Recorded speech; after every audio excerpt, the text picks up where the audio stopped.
Tanguy Prince. Kokangi po eza droit na biso to ba congolais. Tozo réclamer droit na biso toza ba congolais. Mambo esamaka partout. Kokangi Prince moya bato bauta maluku bakende eza te batakinkole moya baleka eza te.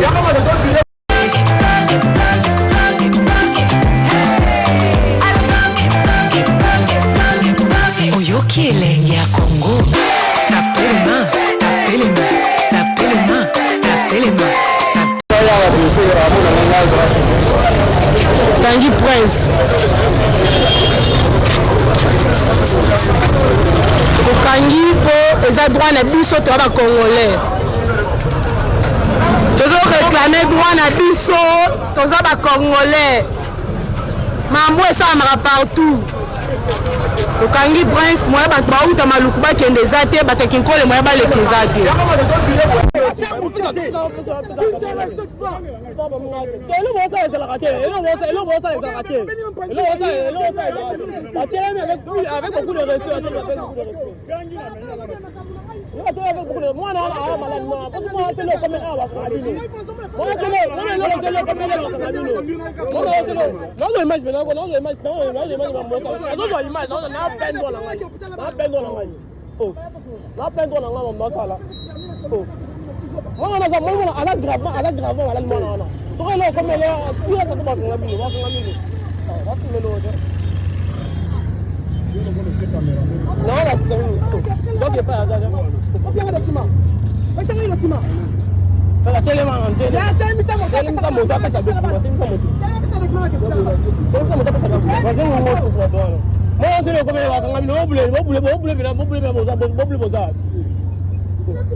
Affaire grève des chauffeurs à Kinshasa, c'est lundi 16 mars. Voici ce qu'il faut savoir. Alors la grève des chauffeurs de taxi et taxi-bus a perturbé la circulation dans plusieurs coins de la capitale, compliquant les déplacements des Kinois. Des chauffeurs manifestants ont attaqué certains conducteurs qui continuaient de travailler malgré le mot d'ordre et ont même demandé aux passagers de descendre. Des pneus ont été brûlés, certaines routes barricadées, tandis que les arrêts étaient bondés de passagers à la recherche des transports.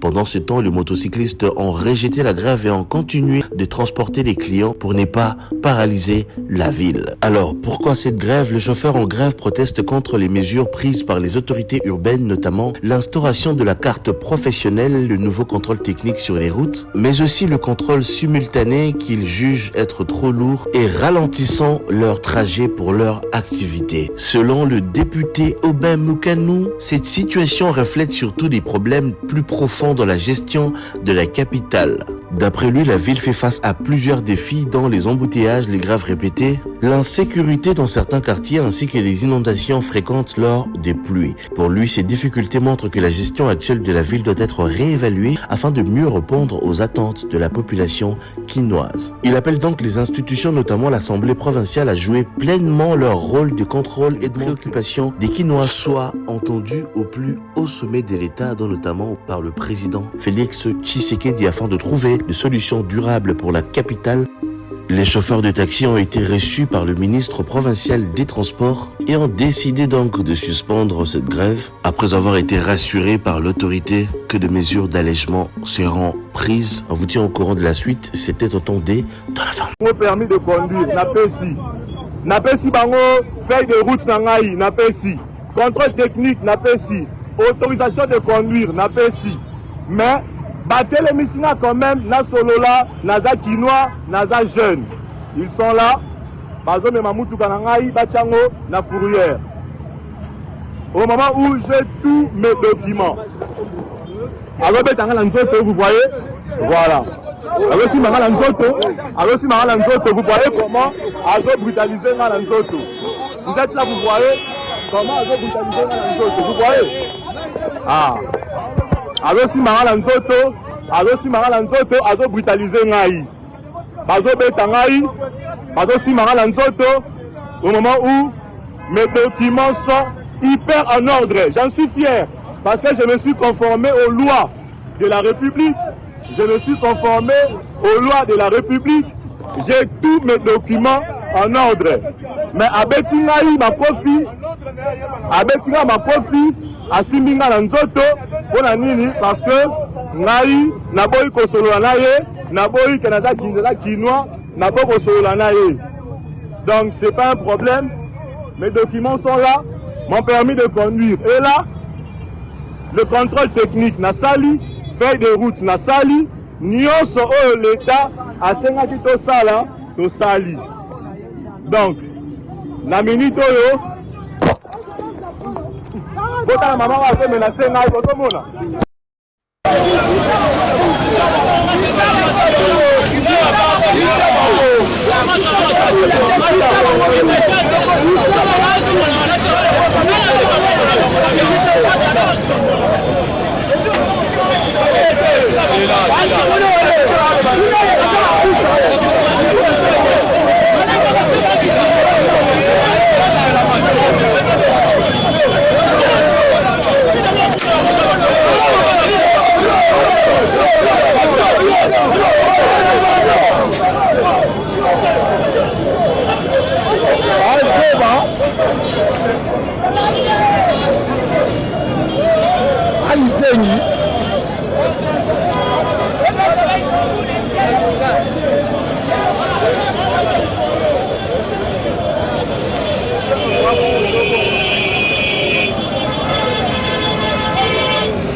Voilà comment nous les Congolais on se comporte pour un petit problème. Mais voilà, embouteillage de salami, chauffeur à moko ya Sonas, à Boyi, pour libérer Nzela pour Bania Baleka. Ça dit Moutonoka privé, Bande Cognos, je ne sais pas comment nous les Congolais se comportent. Courtoisie, et là, Moukié Kaka, comment je comprends les actes, Moutoumoko, Botana Simakuna Nenganini Nzesami, embouteillage par Moko. Ça doit comprendre pas de petites choses qu'on peut résoudre facilement, mais ça crée un bouchon terrible. Botana Bino Mokona Ndenge Zalibo, Moutoumoko Kangi Balabala Mobimba. Et là, quand Mouké va se résoudre dans Bango, mais voilà Nekondani. Donc voilà comment m'a ramené dans le Canada RDC, ça dérange. Embouteillage à Boye, Sangaï, embouteillage à Boye, Tchangwe,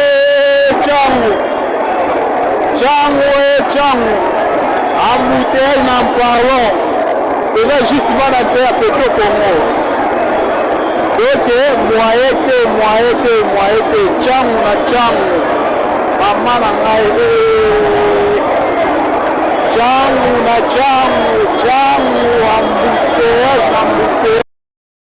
Le Paroyo, c'est ordre de la gouverneur de la ville de Kinshasa. Le Paroyo, il faut ici 3000 francs de transport. C'est ordre de la gouverneur de la ville de Kinshasa, Daniel Bouma Loubaki. Les Tokani Moutouro, il y a une hausse de prix. va peine itinéraire été. Par conséquent, c'est la motivation son bon, on a le lengue à Pesseraki. Gouverneur a vu la Kinshasa a Pessibiso Mitindo, il y a comme ça la Moussala Oyo. Nous avons lutté contre la hausse des prix, n'a pas de mètres, mais c'est pas nous autres, c'est la motivation. 3 000 francs. 3 000 francs.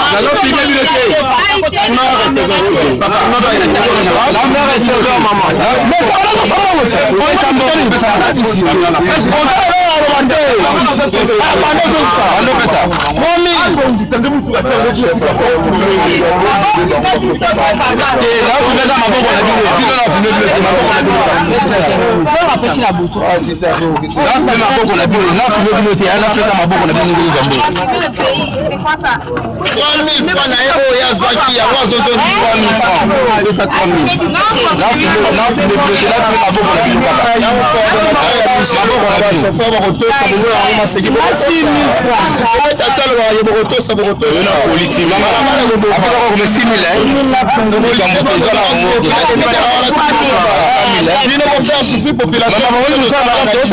Merci papa, c'est pas pour solo papa. Moussala malamu Ah, gouverneur, ça vous met là. OK hein. Ça va malamu. Merci frère. Ah, donne 3 000 3 000. Personnes. Non, 6 000. Mais ça là 6 000 personnes. Ah bah bien mal. C'est 6 000 2 personnes. Il y a 6 000 en Nama Kaoli. 12 000 Salam alamu papa. Ah mais c'est bien continuer pour les manettes va vous mais là. C'est Tozali, Tozali là.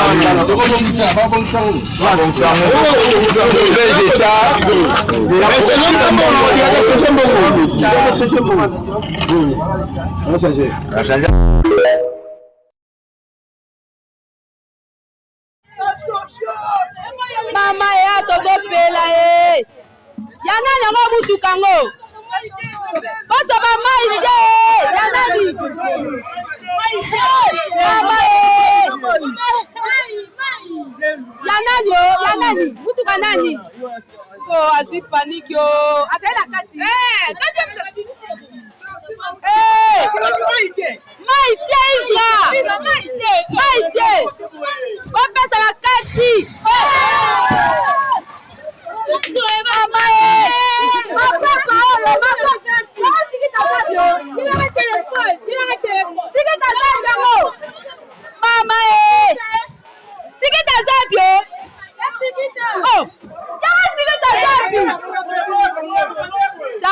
aventurière. C'est quoi écoute? Tiki ta bena comédienne penza. Mama est à ton pelier. Zelou.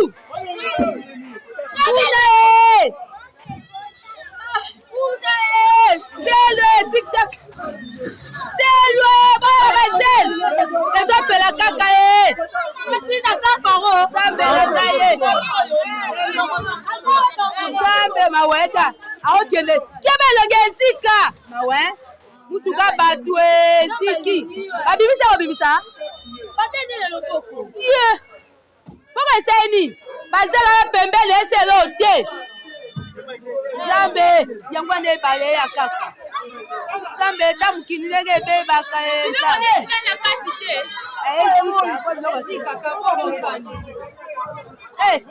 Zambe. Baba Lusa. Mesa eza équilibre pied.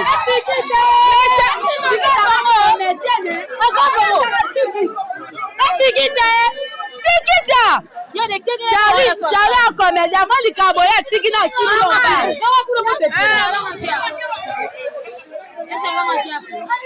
Abibi boyemba musa kiabi na oye bate.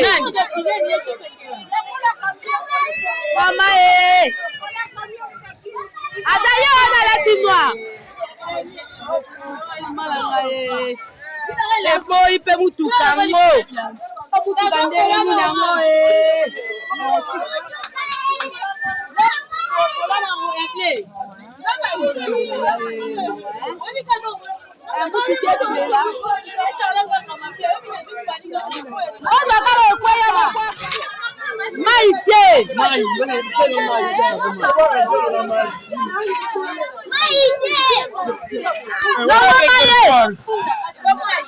Ah, nzamba za lokumu ekufi.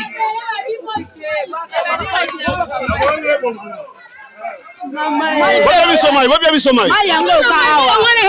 Yo pende za la beauté.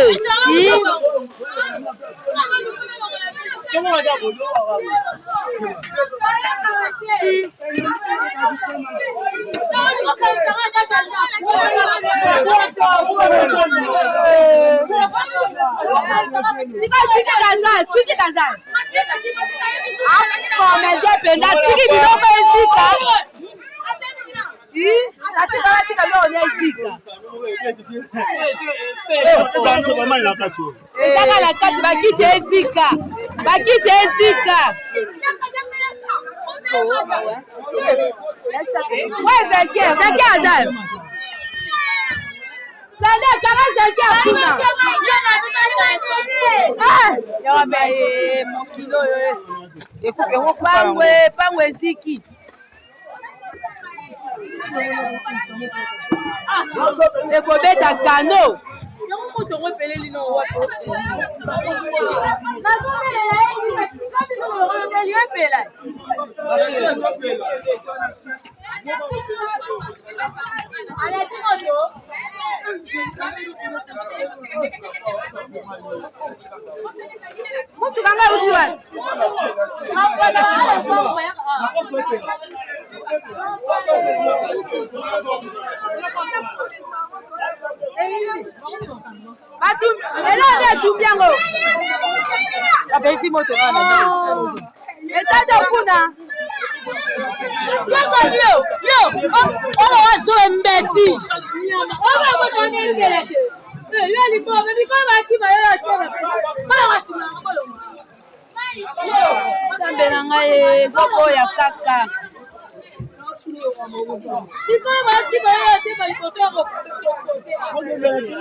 Voilà moto bana moto yo moto mtel boya leki po nini fallait pas le cas amoni moto pana le amoni bena moto ole ngo tu ngo ya pela moto ta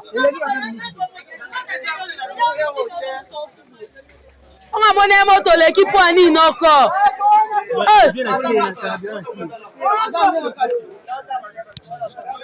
moi t'as telema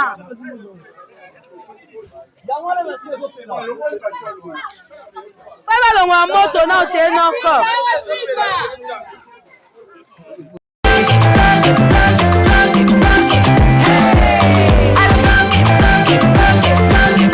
Oyoki elenge ya Congo.